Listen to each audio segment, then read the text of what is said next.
Mix করতে হবে দাদা? এই যে সাদা ওটা বললাম 100 ml এর সাথে 400 ml জল নিয়ে এর মধ্যে ছিটিয়ে ছিটিয়ে দাও, তাহলে এটা ভালো মিশে যাবে।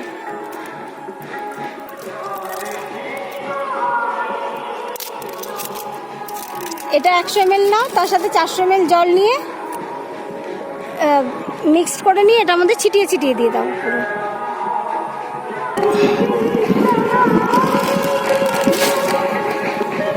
এটা 50 ml। হ্যাঁ, তাহলে দুবার দাও, 100 ml হলেই হবে।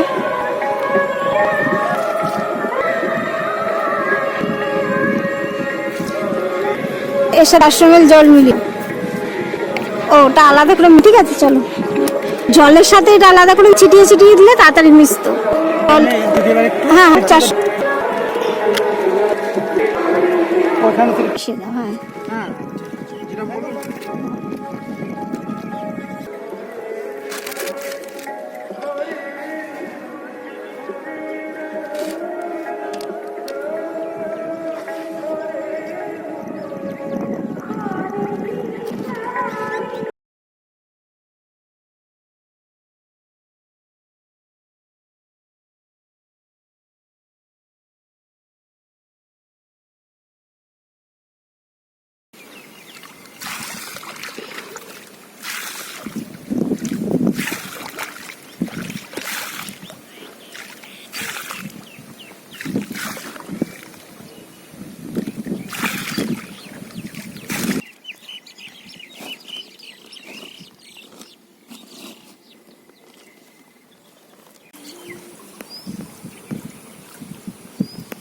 আমরা দেখছি এখানে ধানের বীজ ছড়ানো হচ্ছে, যেটা গত পরশুদিন আমরা অ্যাগ্রোভিরা লিকুইড এই দিয়ে শোধন করে রেখেছিলাম ওভারনাইট। তারপর কালকে ওরা তুলে ওটাকে শুকিয়েছে, আজকে এটা এরা এখানে ছড়াচ্ছে।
এটা মাপটা কত হলো দাদা?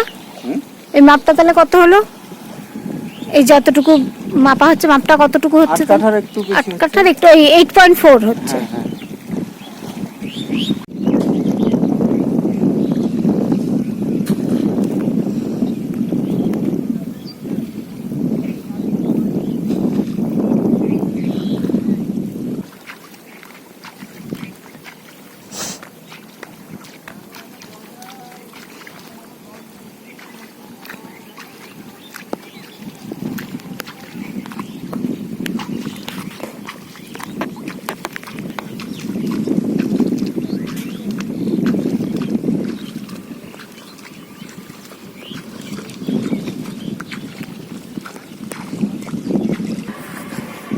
ये डिमार्केशन है। इस डिमार्केशन का इस साइड में है कंट्रोल प्लॉट और इसी डिमार्केशन की इस साइड में है हमारा trial plot. Colour difference, density difference से ही आपको समझ में आ रहा होगा।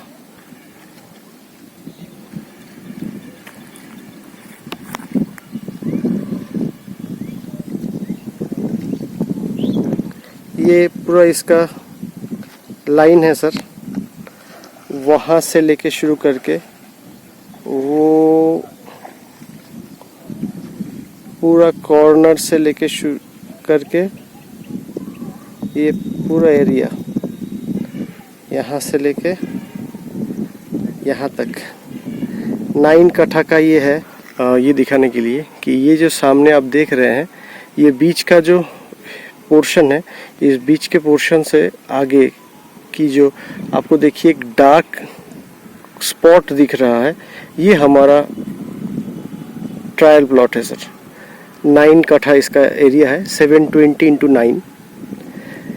बाकी जगहों के साथ आप पूरे मैदान में जो धान लगा हुआ है उसके साथ आपको इस प्लॉट का एक कलर वेरिएशन दिख रहा है या नहीं, वो आप विचार करेंगे।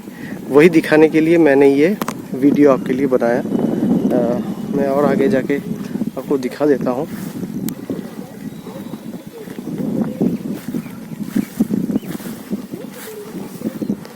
देखिए सर, मैं आपको और ऊपर से दिखा रहा हूँ, शायद आपको दिख जाएगा। ये सेकेंडरी बेड है, इसके साथ एक कलर वेरिएशन आपको दिखाई देगा। जहाँ से कलर वेरिएशन आपको, जहाँ तक कलर वेरिएशन का डिमार्केशन दिखाई दे रहा है, वहीं आपका डिमार्केशन लाइन है। उस लाइन के लाइटर पोर्शन जो है वो कंट्रोल प्लॉट है और जो डार्क पोर्शन है वो हमारा ट्रायल प्लॉट है। और कंट्रोल प्लॉट के साथ साथ मैं आपको दिखा रहा हूँ, आपको ये डिमार्केशन लाइन दिख रहा होगा। इस डिमार्केशन लाइन का उस पार जो है वही हमारा ट्रायल प्लॉट है। आप देखिए यहाँ से ही कंट्रोल प्लॉट, ये कंट्रोल प्लॉट और वो ट्रायल प्लॉट में कितना अंतर दिख रहा है। এখানে চাপান দেওয়া হয়েছিল। আমরা ধানের উপর এখানে আমাদের প্রোডাক্ট অ্যাপ্লাই করছি, অ্যাগ্রোভিরা প্লাস লিকুইড, অ্যাগ্রোলাইজার 82, অ্যাগ্রোভিরা প্লাস গ্র্যানুলস আর এর সাথে অ্যাগ্রো বুস্টার আমরা এখানে ইউজ করছি। আমরা এখানে মেনলি দেখতেই পাচ্ছি যে মানে আমাদের ট্রায়াল প্লট এটা, আর এগুলো হচ্ছে সব কন্ট্রোল প্লট। আমরা দেখতেই পাচ্ছি কন্ট্রোল প্লটের গাছের যে হাইট হয়েছে তার থেকে আমাদের ট্রায়াল প্লটের গাছের হাইট অনেক বেশি এবং গ্রিনারিজও অনেক বেশি। মানে যে গ্রিনিশ ভাবটা আমরা এখানে যেটা দেখতে পাচ্ছি তার থেকে এইখানে যে গ্রিনিশ ভাবটা দেখতে পাচ্ছি সেটা অনেক ডিপ। এবার আমরা দেখবো যে অ্যাগ্রো বুস্টার ইউজ করার পরে এখানে টিলারিংয়ে কি ডিফারেন্স এসছে অন্যান্য জায়গার থেকে।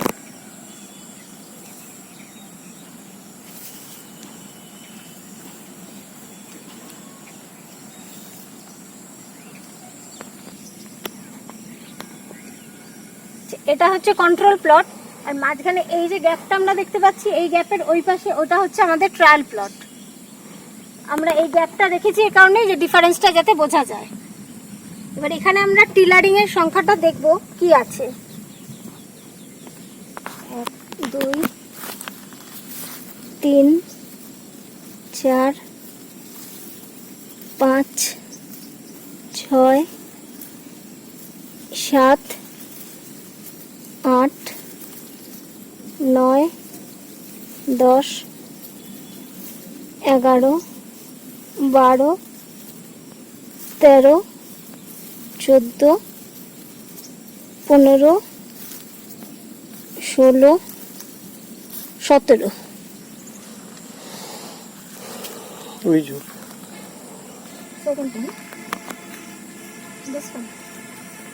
আমরা এখানে কন্ট্রোল প্লটে দেখব টিলারিং এর কি সংখ্যা আছে।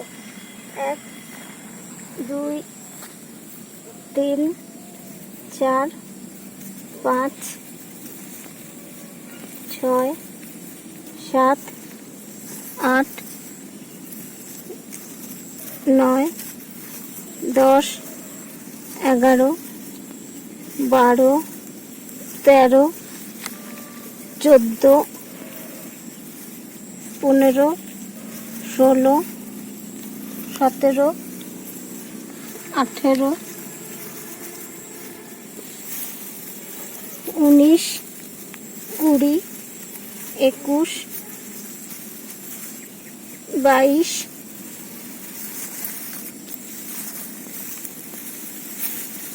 23, 24, 25, 26, 27, 28, 29, 30, 31, 32, পাশকাঠির সংখ্যা এসছে কত? 32।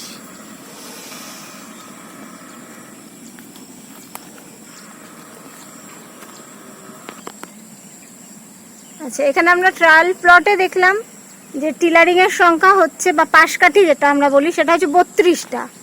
আর সেম জিনিসই আমরা এখানে কন্ট্রোল প্লটে দেখলাম 18টা। এটা আমরা একদমই র্যান্ডম হিসেব করেছি।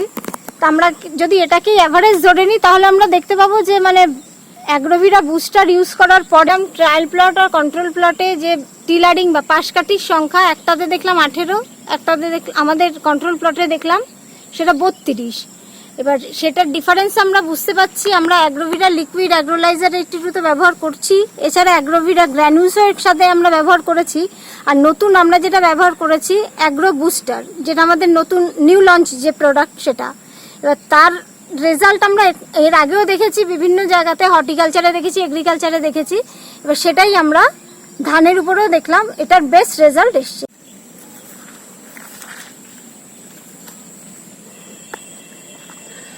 सर आज 22 अगस्त है। हम लोग कृष्णनगर ZARS हमारी जो पैडी ट्रायल है उस पे एक इंस्पेक्शन के लिए आए हैं। तो सर यहाँ पे मैं आपको दिखा रहा हूँ बाकी जो फील्ड आप देख रहे हैं, चारों तरफ जो देख रहे हैं आप, ये पूरी फील्ड, इधर वो पीछे इवन इधर भी आपको सिर्फ पैडी दिखेगा। लेकिन मैं कोशिश कर रहा हूँ वीडियो में दिखाने के लिए एट ए टाइम एक ही समय में ये इस फील्ड पे ये जो आप सामने देख पा रहे हैं, यहाँ से लेके शुरू करके बीच में एक सेपरेटर है, उस सेपरेटर से वहाँ और वो आगे की सेपरेटर से इस कोने तक ये जो हिस्सा है ये लगभग 9 कट्ठा है। ये 9 कट्ठे में हमारी पैडी की ट्रांसप्लांटेशन हुई थी। तो यहाँ की सबसे बड़ी खूबी ये कि यहाँ की टीलरिंग सब बहुत ज़्यादा है। 30 के आसपास हम लोग रैंडमली एक सिलेक्ट करके देखे तो 30 यहाँ पे टीलरिंग हुआ है। और हाइट भी इसकी बाकी फील्ड पे बाकी जो धान है, मैं आपको कोशिश कर रहा हूँ इसका और इसका एटलीस्ट इन दोनों में मिनिमम 3 से 4 इंच की डिफरेंस है। इसकी लेवल से अगर इस लेवल पे आएंगे, मैं आपको थोड़ा और कोशिश कर रहा हूँ नज़दीक से दिखाने के लिए। अगर देखेंगे तो आप ये जो देख रहे हैं इस साइड की और इस साइड की, इसमें लगभग 3 से 4 इंच की ऊंचाई में फ़र्क है। और सीधा देखेंगे तो सभी फील्ड से ये फील्ड ऊंचा दिख रहा है।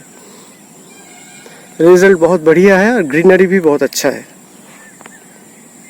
গুড মর্নিং ফ্রেন্ডস, আজকে 29শে অক্টোবর 2024। আমরা এসেছি ZARS কৃষ্ণনগরে। এখানে আমরা ধানের উপর ট্রায়াল করছি। এই ট্রায়াল শুরু হয়েছিল নার্সারি বেড থেকে জুন মাসের 6 তারিখ থেকে। এবার আজকে আমরা এখানে আমাদের চাষি ভাইকে পেয়েছি। উনি অনেক বয়স্ক, অনেক পুরনো চাষি ভাই। এবার তার অভিজ্ঞতাটাই আমরা শুনবো। এখানে যে চাষি ভাইকে পেয়েছি ওনার নাম হচ্ছে স্বপন বালা। আচ্ছা কাকা, তুমি বলো, এই যে তুমি এখানে ধানটা দেখছো, এই ধানটা দেখে তোমার কি মনে হচ্ছে? এটার মানে এটা ডেভেলপমেন্ট যা দেখছো বা এখানে যতগুলো পাশকাঠি আছে যেটা দেখছো, এগুলো মানে তোমার অভিজ্ঞতার নিরিখে এটা কিরকম দেখছো? এটা ভালোই দেখছি। আচ্ছা, এরকম যদি ধান ফলে তাহলে আপনার চাষিরা 16-18 মণ বরাদ্দ পাবে বিঘায়, 33 শতকের বিঘায়। আচ্ছা আচ্ছা আচ্ছা, 33 শতকের বিঘা 16-18 মণ করে ধান পাবে। আচ্ছা, আর এই জমিতে, এই জমি বলো বা আশপাশে তো ধান হচ্ছেই তোমাদের, মানে অন্যান্য জমিতে যে ফলন বা যার ডেভেলপমেন্ট দেখেছো তার সাথে এর কিছু পার্থক্য মনে হচ্ছে কি? পার্থক্য ভালো মনে হচ্ছে। আচ্ছা, কিরকম মনে হচ্ছে? আমাদের চাষিদের মাঠে ধান হুম, হুম, ভালো আমরা করতে পারি না, ঠিক। যেহেতু জলের অভাব। আচ্ছা, আর এ জায়গাতে সম্পূর্ণ সব জিনিসের অভাব নাই, সারের অভাব নাই, জলের অভাব নাই, লোকের অভাব নাই, সবটাই ভালো। এই জন্যই এটার ফলনটা ভালো। আচ্ছা, আর একটা বলো যে মানে এই যে ধানটা তুমি এটাকে এই ফিল্ডের ধানটাকে তোমার মনে হচ্ছে অন্যান্য ফিল্ডের থেকে ভালো হয়েছে। এবার আমার কথা হচ্ছে ভালো হওয়ার পিছনে তোমার কারণটা কি মনে হচ্ছে? বীজ ভালো, নাকি এর মধ্যে যে ইনপুটস গুলো ব্যবহার করা হয়েছে সেগুলো ভালো, বা মাটির কন্ডিশন ভালো? তুমি এক্ষেত্রে কি বলবে?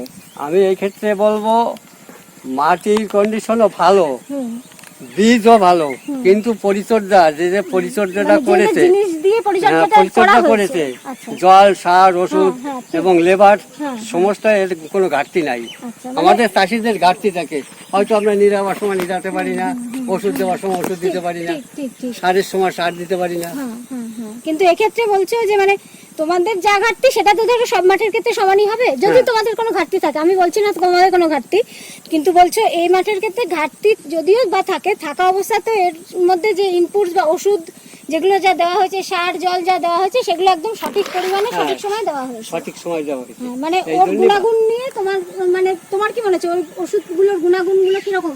গুণাগুণগুলো ভালো।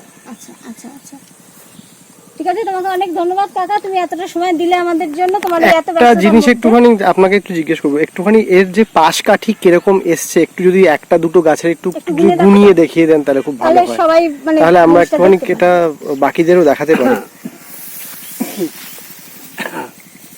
এক, দুই, তিন, চার, পাঁচ, ছয়, সাত, আট, নয়, 10, 11, 12, 13, 14, 15, 16, 17, 18, 19, 20, 21।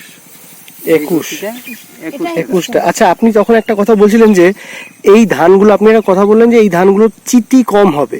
কি দেখে বুঝছেন যে এই ধানগুলো চিতি কম হবে? একটু যদি একটু মানে একটু যদি পরিষ্কার হবে একটু ধানে দেখিয়ে বুঝিয়ে দেন। এগুলো খাড়া আছে, হাওয়া বাতাস খাচ্ছে, হ্যাঁ। কোনো দিক দিয়ে কোনো অসুবিধা নেই। আচ্ছা। আর যেগুলো পড়ে যায় এরকম মাটিতে পড়ে যায়, আচ্ছা। সেগুলো তলের দানাগুলো, তলের ধানগুলো হাওয়া বাতাস পায় না, আচ্ছা। এইগুলি, সেই জন্যই এটা চিটা হয়। আচ্ছা, আচ্ছা, আপনি মানে একটা কথা বলুন, এমনি এই যে ধানের যে সাইজ, ধানের সাইজ আপনি কেমন বলবেন? মানে ধানের ফুলে যে মানে ধানের গোছাগুলোতে যে ধানের সাইজ হয়েছে, সেটার ব্যাপারে আপনার কি বক্তব্য? আমার বক্তব্য, এটার গাঁথনি ভালো আছে, এই জন্যই ফলনে বেশি হবে। দেখছেন কিরকম গাঁথনি আছে? আচ্ছা, এই যে হ্যাঁ, গাঁথনিগুলো কিরকম আছে, ঘন। আচ্ছা, আচ্ছা, গাঁথনিগুলো ঘন, একের পরে এক। আচ্ছা, আর যদি হালকা থাকে হ্যাঁ। তাহলে ফলনে কম হয়। মানে এটা তুমি বলছেন এফিসিয়েন্সিটা অনেক বেশি। ঠিক ঠিক ঠিক। মানে আপনি বলতে চাইছেন যে এর যে আয়টা অনেক বেশি হবে। আয়টা বেশি হবে, যেহেতু আয় এই বেশি গাঁথনিটা হবে। ভালো আছে। এই গাঁথনি, এই একটা ধানের পরে একটা ধানের পরে, আর এই ধানটা যদি আপনার এই একটা ধান, আবার পিছনে একটা ধান, পিছনে একটা ধান, গ্যাপিংটা যদি বেশি থাকতো তাহলে খারাপ হতো। এটা গ্যাপিংটা অনেক কম বলছো। আচ্ছা, আচ্ছা, মানে মোটের উপর দেখা যাচ্ছে এর কোয়ালিটিটা অনেক বেটার আছে, তাই তো? হ্যাঁ। আপনারা দেখলেন আমরা জেজারেস কৃষ্ণনগরে যেখানে ধানের উপর ট্রায়াল করেছি আমাদের এগ্রো ইনপুটস গুলো, সেখানে সেই ফিল্ডে দাঁড়িয়ে আমরা একজন চাষি ভাইকেও পেয়ে গিয়েছিলাম। আমরা তার মতামত এবং তার অভিজ্ঞতাটাও শুনলাম এবং আপনাদের সাথেও শেয়ার করলাম। উনি যেটা বলছেন যে বিঘা প্রতি যে আমাদের যেখানে ট্রায়াল হয়েছে সেখানে 18 মণ ধান পাওয়া যাবে, এটা ওনার আনুমানিক একটা ধারণা, কিন্তু আমাদের দেখে যেটা মনে হচ্ছে তার থেকে অনেক বেশি হয়তো পাওয়া যাবে। সেটা আমরা জানতে পারবো যখন ফাইনাল হারভেস্টিং হবে বা ধান শুকিয়ে যখন ফাইনাল ওয়েট করা হবে তখন। এবার এই যে ফিল্ডটা আমরা ট্রায়াল করেছি সেটাই আমরা দেখতে পাচ্ছি মানে এতটাই প্রোডাকশন বেশি আছে যে সেখানে আমাদের ঢোকাটাও একটু পসিবল হলো না। আর মাঝখানে সবাই জানেন যে এখানে দানা বলে যে ঝড়টা এসেছিল, দানা ঝড়ের জন্য আমাদের বেশ কিছু জায়গার ধানের গাছগুলো অনেকটা শুয়ে পড়েছে। এবার আমরা হয়তো সেইটুকু ক্ষতিগ্রস্ত হয়েছি সেটা আমাদেরকে মেনে নিতে হবে, কারণ এখানে দেখছেন আরো ক্ষতি হয়েছে। এখানে যে ফিল্ডটা দেখা যাচ্ছে সেখানে দেখা যাচ্ছে আরো ক্ষতি হয়েছে। যাই হোক, সেটা তো ন্যাচারাল ক্যালামিটির উপর আমাদের কারোরই হাত নেই। তার মধ্যেও আমরা চাষি ভাই থেকে যেটা শুনতে পারলাম যে আমাদের ইনপুটসগুলো যেখানে ইউজ হয়েছে তার রেজাল্ট অন্যান্য ফিল্ডের থেকে অনেকটাই বেটার। তো এই ভিডিওর মাধ্যমে বা আমরা যে এই ট্রায়ালগুলো করছি ওয়েস্ট বেঙ্গল গভর্নমেন্টের তরফ থেকে আমাদের সুপারভিশনে আমাদের যে কাজটা চলছে, এবার এই ভিডিওর মাধ্যমে আমরা এই মেসেজই সবাইকে দিতে চাইছি যে যেহেতু আমাদের প্রোডাক্টটা ভালো, ধীরে ধীরে এটার আরও গুণাগুণ চাষি ভাইরা নিজেরা বুঝতে পারছেন বা যেখানে আমরা ট্রায়াল করছি সেখানকার আধিকারিকরাও বুঝতে পারছেন। আমরা চাইবো যে আমাদের প্রোডাক্টটা সমস্ত চাষি ভাইয়ের মধ্যেই এটা ছড়িয়ে যাক, সবাই ব্যবহার করুক, সবাই এর গুণাগুণটা বুঝুক এবং সবাই লাভবান হোক। আমাদের মেন উদ্দেশ্য সেটা হচ্ছে চাষিরা কিভাবে উন্নত হবে, মাটি কিভাবে উন্নত হবে সেটাই দেখা। আর আমাদের প্রোডাক্টের মাধ্যমে আশা করছি আমরা এতদিনে যতগুলো ট্রায়াল করেছি, ধীরে ধীরে আরও যত ট্রায়াল হচ্ছে আমাদের কাজের মাধ্যমে আমরা সেটা আরও বেশি করে প্রমাণ করতে পারছি যে আমাদের প্রোডাক্ট ব্যবহার করার জন্য মাটির যতটা উন্নতি হচ্ছে, চাষি ভাইরাও ইকুয়ালি উন্নত হচ্ছেন বা তারাও সমৃদ্ধ হচ্ছেন। আজকে এই বলেই আমি আমার ভিডিওটা এখানে শেষ করব। ন্যাশনাল গ্রিন স্কোয়াড্রনের তরফ থেকে নীলাঞ্জনা দত্ত, ধন্যবাদ।